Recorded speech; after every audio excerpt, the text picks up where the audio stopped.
Hey everyone, welcome back.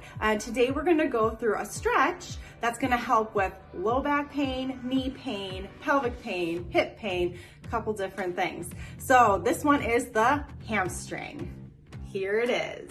So you can see where it's attaching, so you can see where you might have some knee pain, maybe hip pain, pelvic pain, low back pain. So let's do some stretches to help make sure that that can start dissipating over time and to help your body heal faster. So I'm gonna show you 3 different ways to stretch the hamstring. So the first one is the one that I teach most of my patients right away with low back pain. And basically you'll use a step or something that you can put your foot up on. So what you're gonna do is put your foot up on wherever it's gonna be. You can do this on the floor as well, but you're gonna go right there. And then what you're gonna do is bend from the hip. So you're not gonna bend from the back, you're gonna bend from the hip forward. And just a little bit where you're gonna feel a stretch right in the back of the leg. So you don't have to reach down, touch your toe. It's really just the bend from the hip is all you need.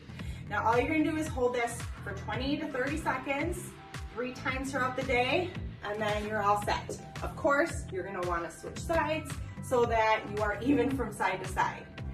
So that's one way to stretch it. The other one is if you go onto the floor, you just do like a figure 4 here. Make sure this leg is straight in front of you. Make sure it's not to the side. Same thing from when you were standing. Make sure it's straight in front of you. And then what you're gonna do is, again, bend from the hip forward, and you can reach, you don't have to, but just bend forward and you'll feel that stretch in the back of the leg.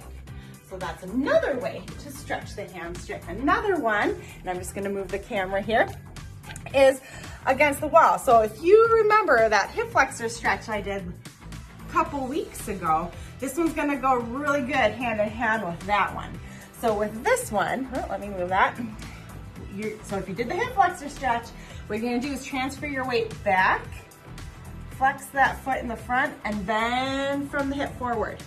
So with this one, whatever leg is the straight one, the back of the leg is where you're gonna feel that. So just make sure your back is nice and straight when you're doing this and you're bending from the hip. And again, for both of those, make sure you do both sides. All right, hope that's helpful. Make sure to do your stretches. We'll see you next time.